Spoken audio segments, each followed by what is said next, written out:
Hey guys, it's Quinn, and today we're going to take a look at the latest DC film, Suicide Squad. Now, normally I ignore decisive films like this, but I love a good debate, so let's go at it.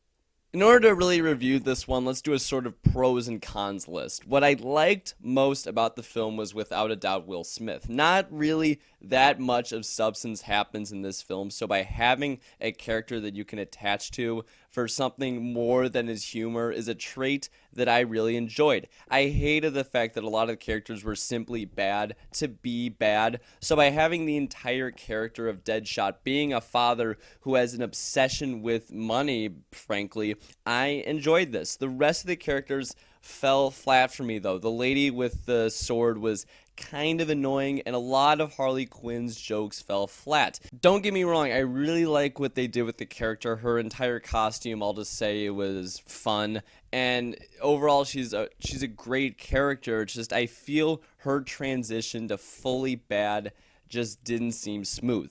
It felt rushed, like 1 minute she was a good person, then all of a sudden she's basically committing suicide for the Joker. Granted, I'm not as familiar with the character as other people, but as an average fan, it should be more obvious to me how she got from point A to point B. Besides that, though, the Aussie was kind of fun, but a little bit of a bastard. I kind of liked the touch. And El Diablo was well done, but I didn't really feel attached to him. But, of course, the man of the hour, the Joker. I liked their performance, I really did, and it wasn't as good as some of the others in the past, but I think he played the over-the-top insane pretty well. I especially liked his mobster attitude that he had, but I feel like he did not really do much in the film. He took up a crap ton of screen time, at least it felt like, but at the end of the day, his influence was probably as significant as, the espresso machine Harley Quinn gets at the end of the film. He just felt sort of shoehorned in. I don't know how you could fix that, but he just didn't have as much relevance as even Batman did in the film.